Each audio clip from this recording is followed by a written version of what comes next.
दोस्तों नमस्कार। पूर्वांचल की हवा का सुरूर वाकई अलग है, क्योंकि इस हवा के केंद्र में एक ही शख्स है जो लोगों के लिए या तो नायक है या फिर खलनायक है।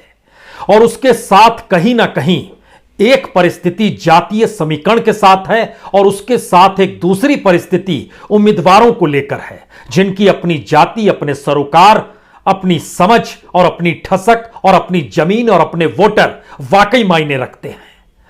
और उत्तर प्रदेश के जिन 10 जिलों की 57 सीटों पर आज वोटिंग हुई है, उस 57 में से 36 सीटें ऐसी हैं जहां पर प्रभाव बाबा योगी आदित्यनाथ का रहा है, जहां पे प्रभाव हिंदू संघर्ष वाहिनी का रहा है, जहां पर प्रभाव आरएसएस का रहा है।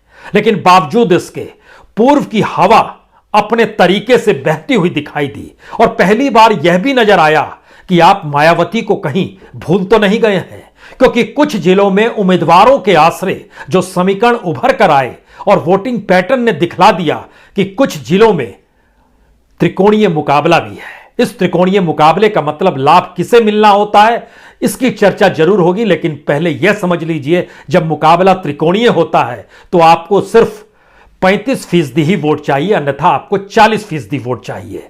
लेकिन उससे पहले इस बिसात को समझ लीजिए कि खास तौर से गोरखपुर, कुशीनगर, बलिया, ये 3 ऐसे हैं जहां पर सीधा मुकाबला है। समाजवादी पार्टी और बीजेपी आमने सामने खड़ी है। लेकिन अंबेडकर नगर, बस्ती और संत कबीर नगर ऐसी जगह है जहां पर मुकाबला त्रिकोणीय हो चला, और त्रिकोणीय मुकाबला उम्मीदवारों के आश्रय हो चला है। यानी उनकी अपनी पहुंच ठसक बड़ी मायने रखती है, और उसने रोचक बना दी है पूर्वांचल की इस हवा को लेकर। उसके भीतर का सच यह है कि अलग अलग जिलों के भीतर में, चाहे वो बलरामपुर हो, चाहे देवरिया हो, चाहे महाराजगंज हो, इन जगहों की परिस्थितियों ने भी एक ऐसे मुकाबले को जन्म दे दिया जो बहुत साफ तौर पर बताता है कि आपने इससे पहले हमें दिया क्या था। वो सवाल खड़ा करता है तो दूसरा कहता है उससे पहले हमें मिलता क्या था। यानी चाहे अनचाहे 2012 से 2017 की यादें इन जगहों पर आपको नजर आएगी जब अखिलेश की सत्ता थी। और इन जगहों पर जो सवाल खड़ा कर रहे हैं उनके जहन में 2017 से 2022 की भी परिस्थिति है। लेकिन अब तो वोटिंग पूरी हो चली है और वोटिंग भी 2% कम हुई है। तो इसके मतलब मायने क्या है, पहले यह समझ लीजिए, उसके बाद हम जिले दर जिले भी आपको घुमा देंगे। जो हमारी रिसर्च टीम ने तैयार किया, बड़ी शानदार चीज उसने तैयार की कि दरअसल 2017-2022 में दोहराया जा ही नहीं सकता है। यानी यह कोरी कल्पना है कि जो सीटें जीती थी बीजेपी ने और जितनी बड़ी तादाद में 2017 में जीती थी, वह दोबारा जीत सकती है। यह पहले ही हमारी रिसर्च टीम ने बहुत साफ तौर पर कर दिया। यह इम्पॉसिबल है। और इम्पॉसिबल की सबसे बड़ी वजह यह है, एक चीज जहन में रखिए, बीजेपी ने बड़ी लंबी छलांग लगाई थी 2012 से 2017 में। उसके पास लगभग 22% वोट एक झटके में आ गए थे। यानी उस 5 साल के सफर के बाद 22% वोट किसी एक पॉलिटिकल पार्टी का बढ़ जाना, वह भी बीजेपी का उत्तर प्रदेश में, ऐसी स्थिति तो उस वक्त भी नहीं आई थी जिस वक्त बाबरी मस्जिद को लेकर सवाल थे और जिस समय अयोध्या कांड पूरी देश देख रहा था। उस समय भी ऐसी परिस्थिति आई नहीं थी और कल्याण सिंह के हिस्से में भी ऐसी परिस्थिति नहीं आई थी। तो क्या 2017 वाकई एक ऐसी घटना है जो अब आने वाले वक्त में नहीं दोहराई जाएगी? कह नहीं सकते हैं, लेकिन 2022 में यह संभव नहीं है, क्योंकि जिन 57 सीटों पर वोटिंग हुई उसका एक बड़ा हिस्सा यह है, बीजेपी को अगर 22% वोट का लाभ हुआ था तो समाजवादी पार्टी से वह खिसक कर 9% वोट बीजेपी के पास चले गए थे 2017 में। वह 9% क्या लौट रहे हैं? पहला सवाल। दूसरा सवाल, कांग्रेस के तकरीबन 4.5% वोट एक झटके में बीजेपी के पास चले गए थे। क्या वो लौट रहे हैं या वो बिखर कर कहीं दूसरी दिशा में तो नहीं जा रहे हैं? यह दूसरा सवाल। तीसरा सवाल है कि जो छोटे दल थे उनका एक बड़ा हिस्सा, लगभग 7% वोट, चाहे वो राजभर हो चाहे वो निषाद हो, यानी कोई भी पॉलिटिकल पार्टी अपने तौर पर यहां पर जिसकी भी मौजूदगी है, 7% वोट शिफ्ट हो गए थे एक झटके में बीजेपी के पास। वो 7% अब स्थिर हो चले हैं और तय कर रहे हैं अपनी दिशा, उन्हें किसके साथ खड़ा होना है। शायद इसीलिए पूर्वांचल की इस हवा में 2017 की खुशबू आपको नजर नहीं आएगी, उसे आप महसूस नहीं कर पाएंगे। लेकिन इसका एक हिस्सा बड़ा मायने रखता है, जो चौथा हिस्सा है वो है बीएसपी यानी मायावती का। मायावती के वोट बैंक में 2012 और 2017 में कोई परिवर्तन नहीं आया था, 1% से भी कम वोट उसके खिसके थे। लेकिन 2022 में ऐसा क्या है? 2022 दो मायने में बड़ा महत्वपूर्ण हो चला है। यह चुनाव सत्ता बनाए रखने या सत्ता को डिगाने के लिए हो चला है। सत्ता में किसे लाना है, इसके लिए भी जोर आजमाइश हो रही है। और मायावती इन तीन परिस्थितियों के बीच में अटकी पड़ी थी। लेकिन जो तीन जिले नजर खास तौर से निकल कर आए, उसमें संत कबीर नगर, जिसका हमने आपसे जिक्र किया, अंबेडकर नगर और बस्ती, यहां पर एक त्रिकोणीय परिस्थिति बनी है। तो इसके दो मतलब होते हैं। क्या वो दलित वोट जो शिफ्ट होता बीजेपी के पास वह रुक गया, तो घाटा क्या उसको हो गया? या फिर जो समाजवादी पार्टी के पास इन जगहों से चीजें शिफ्ट होनी थी, क्या वह थम गई? और इसके बाद त्रिकोणीय मुकाबले की परिस्थिति में पुरानी परिस्थिति दोबारा लौटकर आ गई 2012 वाली। क्या यह स्थिति आ सकती है? क्योंकि 2012 को जब जब आप याद करेंगे तो एक चीज समझिए, उस समय समाजवादी पार्टी 32 सीट जीती थी, वो एक झटके में 2 सीट पर आ गई। मायावती ने उस पीरियड में 9 सीटें जीती थी, वो घटी तो 5 सीट ही आई। यानी इस इलाके में मायावती की मौजूदगी, समाजवादी पार्टी सत्ता में आएगी या नहीं आएगी, 2017 में यह चल रहा था। 2012 में इसकी ठीक परिस्थिति थी कि उसकी मौजूदगी है, लेकिन सत्ता में समाजवादी पार्टी आ रही है। यानी मायावती नुकसान और लाभ की परिस्थिति में समाजवादी पार्टी के साथ जुड़ती रही, लेकिन 2022 की परिस्थितियों ने बिल्कुल अलग दिशा तय कर दी। लेकिन इन तीन जिलों का भी जिक्र हो उससे पहले हमें लगता है ये बातें जब साफ हो गई, तो अगला सवाल यह है कि ये जो 9% वोट वापस समाजवादी पार्टी के हिस्से में आएगा, जो कि आ सकता है, तो क्या यह परिस्थिति दोबारा उसको 30% तक पहुंचा देगी, या 30% से भी मामला नहीं बनेगा? और जो अन्य थे, जो छोटे दल थे, उसमें खास तौर से राजभर उनके साथ है, जो एक बड़ी ताकत के तौर पर इस इलाके में उनकी मौजूदगी मानी जाती है, वह वोट भी लगभग 2 से 3% जो बिखरा हुआ है वह भी साथ आ जाएगा। क्या 33% वोट इस इलाके में हो गए? अगर 33% हो गए तो एक झटके में बीजेपी नीचे निकल कर आ गई, वो लगभग पहुंच गई 27% पे। अगला सवाल कांग्रेस का था। कांग्रेस अगर सत्ता में नहीं जा रही है तो कांग्रेस का वोट बैंक क्या बढ़ रहा है? और वोट बैंक क्या उत्तर प्रदेश के चुनाव में इस परिभाषा के साथ बढ़ रहा है कि आप सत्ता में आए या ना आए, हम आपके साथ खड़ेंगे? या यह कहा जा रहा है कि आपने बात ठीक की, लेकिन यह मौका सत्ता बदलने और सत्ता बनाने का है, तो इस बार आपके साथ नहीं? वो कौन सा संदेश है? हमें लगता है इसकी शुरुआत बीजेपी से करें, इसकी शुरुआत बलिया से करें। क्योंकि बलिया इसलिए बड़ा महत्वपूर्ण है क्योंकि बलिया की एक सीट से हम जिक्र करते हैं, जिससे आपके सामने बलिया की एक परिस्थिति साफ होगी।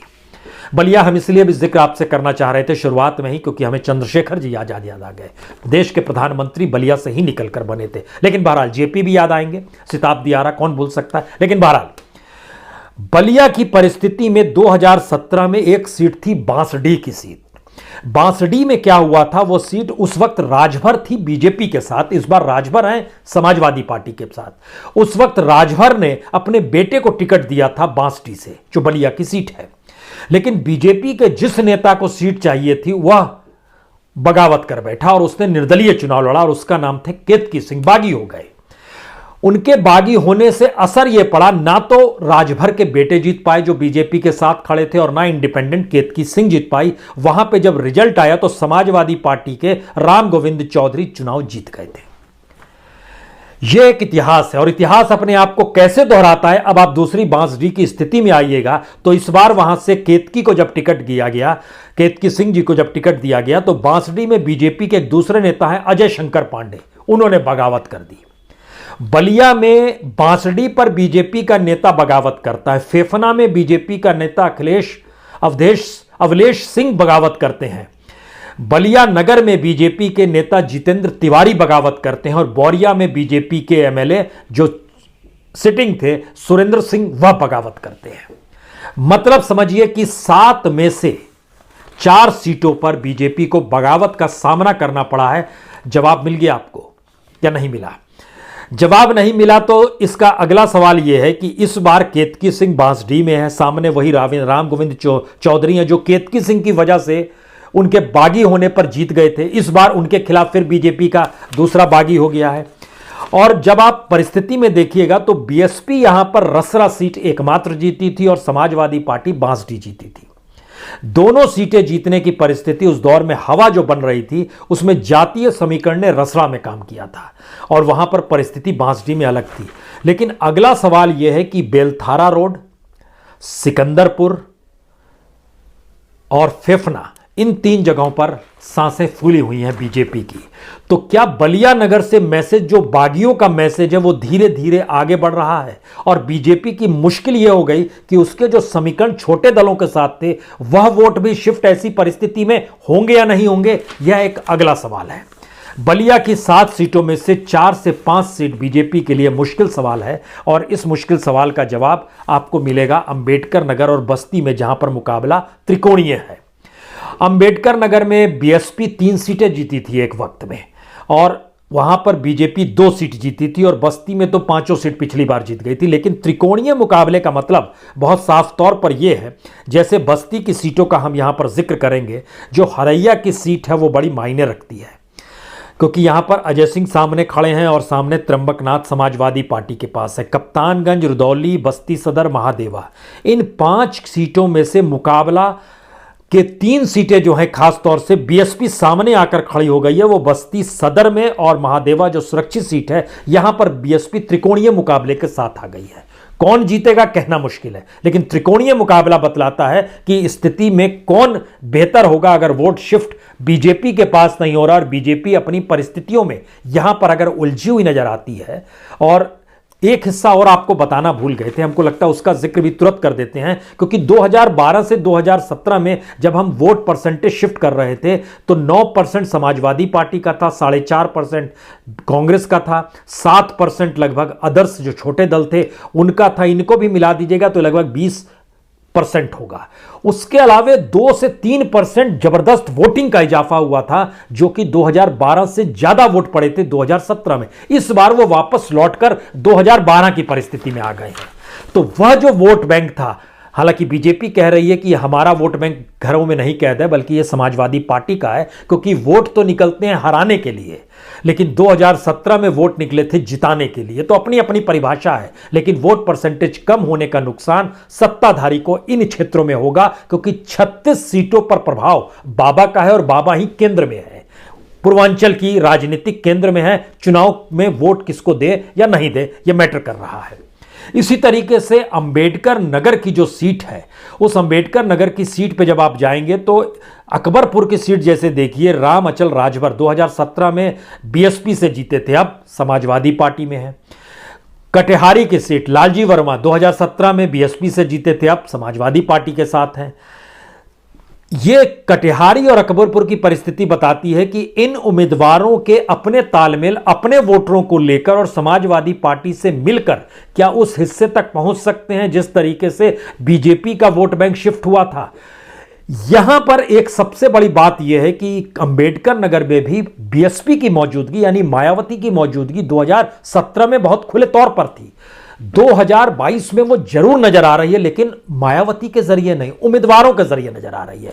उम्मीदवारों की अपनी पकड़ उस इलाके में क्या है, यह बड़ा मैटर कर रहा है। तो मैसेज अंबेडकर नगर और बस्ती का बहुत साफ तौर पर है कि इन जगहों पर उम्मीदवार अपनी पहचान और अपने वोट बैंक को क्या जोड़ लेगा, जब एक हवा चल रही है कि इन्हें हटाना है या इन्हें बनाए रखना है। जब आप सिद्धार्थनगर पहुंचते हैं तो सिद्धार्थनगर की 4 सीट बीजेपी के पास, वो आप ध्यान दीजिए तो कपिलवस्तु, बांसी, 1 सीट अपना दल के पास थी जो कि सोहरागढ़ की सीट थी। उस समय बीजेपी के साथ ही अपना दल, दोनों आज भी साथ ही हैं, यानी 5 सीट जो थी सिद्धार्थनगर की बीजेपी के पास है। लेकिन यहां पर हमें डुमरियागंज का जिक्र करना पड़ेगा, क्योंकि डुमरियागंज में राघवेंद्र प्रताप जो हैं बीजेपी की टिकट से जो लड़ रहे हैं, ये हिंदू युवा वाहिनी के प्रभारी हैं। हिंदू युवा वाहिनी जो है, जो अपने तौर पर जहां जहां पहचान लिए हुए योगी आदित्यनाथ हैं, वहां वहां उनका समर्थन हिंदू युवा वाहिनी का और उनके अपने उम्मीदवारों की मौजूदगी भी इन इलाकों में नजर आती है। यानी यह बहुत साफ है कि पूर्वांचल की इन जगहों पर योगी आदित्यनाथ को जिसको टिकट दिलाना चाहते थे उसकी चली है। लेकिन अगला सवाल यह है कि डुमरियागंज जैसी जगह पर जब राघवेंद्र प्रताप है तो उनके सामने जो कास्ट कॉम्बिनेशन और जाति और धर्म के आश्रय जो चीजें हैं वह कहीं ना कहीं राघवेंद्र के लिए भी मुश्किल खड़ा करती है, क्योंकि राघवेंद्र अपने तौर पर हिंदू हुआ वाहिनी बाबा योगी आदित्यनाथ को, सामने समाजवादी पार्टी के सैयदा खातून है, अशोक कुमार जो है बीएसपी के हैं, कांति पांडे जो हैं ये जातियों का समीकरण है। ये वोट बंटता है क्या जो ठाकुर और ब्राह्मणों का चक्कर था, इस स्थिति में ये बड़ा महत्वपूर्ण है। दूसरी बड़ी बात यह है कि यहाँ की एक इटवा सीट है। इटवा सीट पे जो शिक्षा मंत्री हैं इस समय राज्य के सतीश चंद्र द्विवेदी वह चुनाव लड़ रहे हैं और उनके सामने माता प्रसाद पांडे जो कि समाजवादी पार्टी के और पूर्व विधानसभा अध्यक्ष, उनको पिछली बार हार का मुंह देखना पड़ा था। इस बार की परिस्थिति ने ट्विस्ट लिया है क्योंकि सबको यह लगने लगा है इस सीट पर कि शायद अखिलेश यादव आ जाएंगे तो माता प्रसाद का महत्व कहीं बढ़ जाएगा और उसके जरिए हमारे इलाके का महत्व बढ़ जाएगा। यानी एक मैसेज ये भी है, आप जिसे जिता रहे हैं वो सत्ता की कुर्सी तक पहुंचेगा या नहीं पहुंचेगा तो हमारा काम नहीं होगा। यह भी एक सवाल इन इलाकों में रेंगता है और शायद इसीलिए त्रिकोणीय मुकाबले सिर्फ उम्मीदवारों के भरोसे है, पार्टी के भरोसे नहीं है। जहां जहां हमने जिक्र किया है, बांसी की सीट है जहां पर जयप्रताप सिंह हैं और समाजवादी पार्टी के नवीन हैं, राधेश्याम बीएसपी के हैं, किरण शुक्ला, यहां पर बहुत सीधा मुकाबला है। कपिलवस्तु में बहुत सीधा मुकाबला है, सोराबगढ़ में बहुत सीधा मुकाबला। ये बहुत सारी चीजें दिखलाती हैं कि सिद्धार्थनगर की परिस्थिति भी 2017 को दोहराने के लिए तैयार नहीं है। देवरिया में बाबा का बड़ा मान सम्मान है और देवरिया की जो तमाम 7 सीटें हैं, इन 7 सीटों में अगर आप ध्यान दीजिए तो 2 सीट का जिक्र करने की ज़रूरत है क्योंकि एक जर्नलिस्ट भी चुनाव लड़ रहे हैं देवरिया से, शलम मणि त्रिपाठी योगी के आप सलाहकार कहिए, पत्रकार के तौर पर, उन्होंने बाबा के आश्रय ही वो चुनाव मैदान में हैं और वहाँ पर अजय प्रताप सिंह उनके सामने खड़े हैं। क्या ये मुकाबला शलम मणि त्रिपाठी के पक्ष में इसलिए है क्योंकि बाबा का साथ है? यह एक स्थिति है कि बाबा के साथ वो शख्स है जो पत्रकार के तौर पर मौजूद रहा तो, लेकिन वो पत्रकार है, यह भी हिस्सा कहीं ना कहीं इस इलाके में जुड़ ही जाता है। उनका अपना बड़ा मान सम्मान है, इससे कतई इनकार नहीं है, लेकिन जातीय समीकरण में शलम मणि त्रिपाठी फंस जाते हैं। वो ब्राह्मण के तौर पर हैं और समर्थन जो है बाबा योगी आदित्यनाथ का, वो ठाकुर है, सामने समाजवादी पार्टी के अजय प्रताप सिंह खड़े हैं, वो ठाकुर के तौर पर है। ब्राह्मणों में कहीं एक परिस्थिति है कि उम्मीदवार को दें या पार्टी के हिस्से में जाएं, यह भी उलझन है ठाकुर ब्राह्मणों के बीच में। लेकिन बाकी जातियों की मौजूदगी बहुत साफ बताती है कि रास्ता आसान नहीं है और यह रास्ता आसान बीजेपी के जो पूर्व अध्यक्ष और सरकार में मंत्री हैं सूर्य प्रताप शाही, उनके लिए भी नहीं है, जो पत्थरदेवा से चुनाव लड़ रहे हैं, जिनके खिलाफ ब्रह्मशंकर त्रिपाठी खड़े हैं। यानी ध्यान दीजिएगा तो उम्मीदवारों का चयन जाति की परिस्थिति को देखकर किया गया।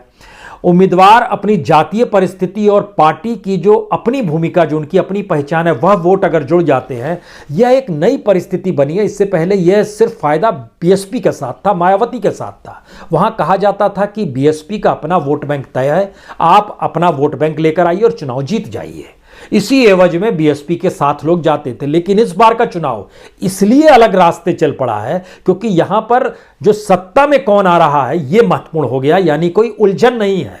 2017 में भी उलझन थी, 2012 में भी उलझन थी, 2007 में भी उलझन थी, 2022 में उलझन नहीं है कि सत्ता में किसके साथ हमें खड़े होना है तो हम सत्ता तक पहुंच जाएंगे। यह उलझन त्रिकोणीय मुकाबले से दूर चली जाती है और शायद वोटरों के भीतर के इतने सवाल और इतने मुश्किलात हैं कि वो बार बार खिसक कर कैंडिडेट्स को ज्यादा से ज्यादा देखती है, अन्यथा सत्ता को हटाने या बनाने की दिशा में चली जाती है। कुशीनगर की सीट, कुशीनगर में 7 सीटें हैं और 5 सीट बीजेपी जीती थी, कांग्रेस 1 जीती थी, तमकुही राज 2000 और जो राजभर है उनके पास भी 1 सीट आई थी रामकोला की। लेकिन इस वक्त की परिस्थिति क्या है? इस वक्त की परिस्थिति में खास तौर से जो फाजिल नगर है, जो फाजिल नगर का जिक्र इसलिए करने की जरूरत है क्योंकि यहाँ से पंडरौना के जो एमएलए थे स्वामी प्रसाद मौर्य, वो पंडरौना से नहीं लड़ रहे हैं। पंडरौना की पहचान आरपीएन सिंह के साथ जुड़ी हुई है। आरपीएन सिंह कांग्रेस से निकल कर आए, उनकी भी साख दांव पर लगी हुई है कि उनका कितना प्रभाव है इस इलाके के भीतर में, तो पंडरौना में मनीष कुमार को बीजेपी ने टिकट दे दिया और बीजेपी ने टिकट दिया वहां पर स्वामी प्रसाद मौर्य की जगह, और स्वामी प्रसाद मौर्य पंडरौना छोड़कर फाजिल नगर चूंकि चले गए तो बीजेपी ने उनके खिलाफ कुशवाहा को खड़ा किया, सुरेंद्र कुशवाहा। सवाल यह है कि ऐसे में ना पंडरौना है ना फाजिल नगर है। यह दावा स्वामी प्रसाद मौर्य भी अगर जीतेंगे तो बहुत कम वोट से जीतेंगे। एक यह इतनी टक्कर स्थिति ऐसी है कि आप कल तक पंडरौना में थे, आज उठकर यहां आ गए, जातीय समीकरण आपके अनुकूल हो जाएगा क्या, यह भी एक सवाल था। लेकिन इसके अलावे जो खड्ड की सीट है, जो कुशीनगर की, जो जिसमें पीएन पाठक और राजेश प्रताप राव हैं, यह भी मुकाबला तगड़ा हो चला है। और इसमें हमको लगता है एक तमकुही राज का जिक्र इसलिए करना चाहिए क्योंकि कांग्रेस के जो प्रदेश अध्यक्ष हैं अजय कुमार लल्लू, वो यहां से चुनाव जीतते आए हैं और उनके खिलाफ बीजेपी ने असीम कुमार को खड़ा किया, समाजवादी पार्टी ने उदय नारायण को खड़ा किया। यह सीट जो है पहली बार असल परीक्षण इसी बात को लेकर है कि तमकुही राज में 2012 हो 2017 हो अजय कुमार लल्लू चुनाव जीते हैं। और अजय कुमार लल्लू को लेकर एक बड़ा सवाल इस इलाके में पहली बार यह है कि आपको चुनाव जिताया जाए या ना जिताया जाए, यह एक अजीबोगरीब परिस्थिति है। यानी पहली बार वह एमएलए जो जीतता आया किसी भी कालखंड में, इस कालखंड में यहां का मैसेज है कि सत्ता पे बाबा को बने रहने देना है या हटा देना है। हटा देने में आपका योगदान आपको जिताने भर से होगा। और समाजवादी पार्टी तो ये एक त्रिकोणीय मुकाबले की परिस्थिति में लाकर खड़ा कर देता है। यानी इससे पहले जो 50,000 के लगभग वोट जो मिल जाते थे, ये उसमें कहीं अब बड़ी गिरावट आएगी अगर अजय कुमार लल्लू चुनाव जीतते हैं तो भी, लेकिन उनका पलड़ा भारी है, इससे इनकार नहीं किया जा सकता है। हमने देवरिया का भी जिक्र आपके साथ किया। देवरिया के साथ हमको लगता है एक जिक्र जरूर होना चाहिए, अंबेडकर नगर, देवरिया। और एक हमारी रिसर्च टीम ने बड़ा शानदार काम किया है गोरखपुर को लेकर। गोरखपुर का जिक्र यहाँ पर इसलिए बड़ा महत्वपूर्ण है क्योंकि गोरखपुर की 9 में से 6 सीट फंसी हुई है। 6 सीट फंसने का मतलब क्या होता है? 6 सीट फंसने का मतलब होता है कि बाबा गोरखपुर सदर के केंद्र में हैं, उनकी अपनी सीट में उनके सामने जो ब्राह्मण कैंडिडेट खड़ी हुई हैं, जिसको समाजवादी पार्टी ने टिकट दिया है, जिनके पति जो थे वो बीजेपी में हुआ करते थे, उनको लेकर ब्राह्मण और ब्राह्मणों के वोट में तो कहीं ना कहीं बिखराव आ गया। ये बहुत खुले तौर पर नजर आया। लेकिन एक सवाल आया, क्या वाकई सदर की सीट में बाबा को लेकर कोई सवाल है? यकीनन सदर की सीट उनके दिल में है, लेकिन सवाल गोरखपुर का है। और गोरखपुर उत्तर प्रदेश का दिल हो जाए, ये बनाने की कोशिश में बाबा योगी आदित्यनाथ जो हैं 2002 से लग गए। जब कहा गया कि गोरखपुर में रहना है तो योगी योगी कहना है, लेकिन ये वो चाहते थे कि गोरखपुर और मठ का संदेश पूरे उत्तर प्रदेश में फैल जाए, जो इस बार नहीं फैलेगा, ये फैक्ट है। अगला सवाल है, पूरे प्रदेश में नहीं फैलेगा लेकिन गोरखपुर में फैलेगा क्या? अब देखिए जो 6 सीटें हैं, चिल्लू पार में हरिशंकर तिवारी का नाम चलता रहा, उनके बेटे विनय तिवारी पिछली बार बीएसपी से जीते थे, इस बार समाजवादी पार्टी के साथ है, उनका पलड़ा भारी है, एक सीट यहां गड़बड़ी हो गई। बांसगांव की सीट सुरक्षित है और सुरक्षित सीट में जो ब्राह्मण बहुल इलाका है वह किसके साथ जाएगा? यह सवाल इसलिए महत्वपूर्ण है, क्या वो बीजेपी के साथ यानी बाबा के साथ जाएगा? यह एक उलझा हुआ सवाल है। खजनी की सीट में दलित वोट निर्णायक है, वहां पर एक बड़ा सवाल था कि क्या मायावती की मौजूदगी यह एहसास कराती है कि सत्ता मिल जाएगी? जाहिर है ये सवाल बड़ा उलझा हुआ सवाल नहीं है, वो सीधा सपाट है कि मौजूदा वक्त में सीधी टक्कर कैसे हो रही है। तो चिल्लू पार, बांसगांव, खजनी, उसके बाद आइए पिपराइच जहां पे 90,000 निषाद हैं, लेकिन वोट निर्णायक ओबीसी है। और ओबीसी का मैसेज इस पूरे इलाके में कहीं ना कहीं वो एंटी बीजेपी तो नहीं चला गया? ये सवाल बार बार रेंग रहा है। यहां प्रो समाजवादी पार्टी का हम जिक्र नहीं कर रहे हैं, एंटी बीजेपी, क्योंकि ओबीसी का वोट 2017 में जितनी बड़ी तादाद में बीजेपी के साथ गया था, उतने ही सवालों को लेकर वह बीजेपी को कटघरे में इस बार खड़ा करने के लिए सड़क पे मौजूद है। तो यह सवाल इसलिए मायने रखता है। चिल्लू पार, बांसगांव, खजनी, पिपराइच, उसके बाद आइए कैप्रियाईगंज। कैप्रियाईगंज में 40% निषाद है, लेकिन यहां पर यादव और कुर्मी वोट भी मायने रखता है। और कुर्मी वोट अपना दल से पता नहीं क्यों उठा हुआ है, उसको लगता है कि हमारे लिए कुछ हुआ नहीं, और जब बेटी ने कुछ नहीं किया तो क्या मां के साथ चले जाएं? मां जो है समाजवादी पार्टी के पास है, वो अपना अपना दल चला रही है। तो यह सारी परिस्थिति बताती है। और छठी सीट जो है वह गोरखपुर शहर तो हम नहीं कहेंगे, गोरखपुर ग्रामीण कहेंगे, जहां पे निषाद और दलितों का वर्चस्व है। तो गोरखपुर की 9 में से 6 सीटों को लेकर अगर सवाल है तो आखिरी सवाल सबसे बड़ा यही है कि पूर्वांचल की हवा के केंद्र में बाबा योगी आदित्यनाथ की मौजूदगी है, लेकिन जो नायक मानते हैं उनकी तादाद और जो खलनायक मानते हैं उनकी तादाद, अगर इसे भी आप बराबर मान लें तो अगला सवाल बहुत साफ तौर पर आता है कि ब्राह्मण किधर जा रहा है। निषाद क्या खुल्लम खुल्ला और पूरे एकमुश्त बीजेपी के साथ जा रहा है? जो राजभर है उसकी क्या परिस्थिति जुड़ी हुई है? जो कुर्मी है उसकी क्या परिस्थिति जुड़ी हुई है? ये सारी परिस्थितियां बहुत खुले तौर पर बताती है कि जो छोटे छोटे समुदाय हैं वह किस दिशा में जाएंगे। बीजेपी अपने तौर पर दावा जरूर करती रही कि हमारे पक्ष में आएंगे, लेकिन कुछ सवाल यहां पर पहली बार उठे कि राशन क्या हम भीख के आधार पर हैं? ये पूर्वांचल से ही मामला उठ सकता है, शहरों में ऐसा मामला नहीं उठता है। ग्रामीण और ग्रामीण में भी संघर्ष की जमीन से यह मामला है कि राशन क्या भीख पर टिकी हुई परिस्थिति तो नहीं है, लेकिन कहीं उससे बड़ा सवाल यह है जो इस पूरे पूर्वांचल के भीतर के इन 57 सीटों पर नजर आया, युवाओं का वोट और छात्रों का वोट बीजेपी के खिलाफ है। और ये गुस्सा जो है उन लड़कों के भीतर में यह खुले तौर पर नजर आ रहा है। जो वोटिंग की लाइन में थे उनसे भी जिन लोगों ने बातचीत की, हमारे जो भी तमाम जो सहयोगी हैं, रिसर्च करने वाले, उन्होंने जो बात की और अपने तौर पर जो रिपोर्ट भेजी कि छात्रों के बीच का गुस्सा बड़ा व्यापक है। किसानी का मुद्दा आवारा पशुओं से जुड़ा हुआ है और आय से जुड़ा हुआ है, वो आंदोलन से जुड़ा हुआ नहीं है। लेकिन छोटे और सीमांत किसान में एक तबका 6,000 रुपए मिलने से खुश है, यह भी सच है। यानी किसान का मुद्दा अलग अलग हिस्सों में बंटकर डिफ्यूज होता है, लेकिन छात्रों का मुद्दा डिफ्यूज नहीं होता है, जो कहीं ना कहीं केंद्र में खड़े हुए बाबा को लेकर कुछ सवाल खड़े करता है। तो पूर्वांचल की हवा का रुख, इसका अगला हिस्सा जाहिर है 54 सीटों में नजर आएगा जो इसके बाद होने वाली है। लेकिन इस रुख ने एक बात बहुत साफ कर दी जो इससे पहले कतई साफ नहीं थी, कि दरअसल लखनऊ को लेकर जो बाबा योगी आदित्यनाथ का दिल धड़कता है, वह यूपी के भीतर बाबा योगी आदित्यनाथ को लेकर दिल धड़कने की परिस्थिति में अगर पूर्वांचल की जमीन नहीं है, तो ये अध्ययन अब करने की बात होगी कि क्या इन बात को लगातार प्रचार प्रसार के जरिए बढ़ाया गया, फैलाया गया कि केंद्र में योगी आदित्यनाथ है, उन्हीं के इर्द गिर्द सारी चीज़ें राजनीति घूम रही है। ये सवाल इसलिए महत्वपूर्ण है क्योंकि बहुत सारे सवाल बीजेपी के भीतर और उनके कार्यकर्ताओं के जरिए भी उठे, जहां पर उन्होंने शालीनता के साथ इस बार प्रचार से खुद को अलग भी किया है। और यही प्रचार से अलग करने की परिस्थिति में वोटिंग परसेंटेज नीचे आ रहा है, जो शायद खतरे की घंटी है बीजेपी के लिए। बहुत बहुत शुक्रिया, बहुत बहुत शुक्रिया।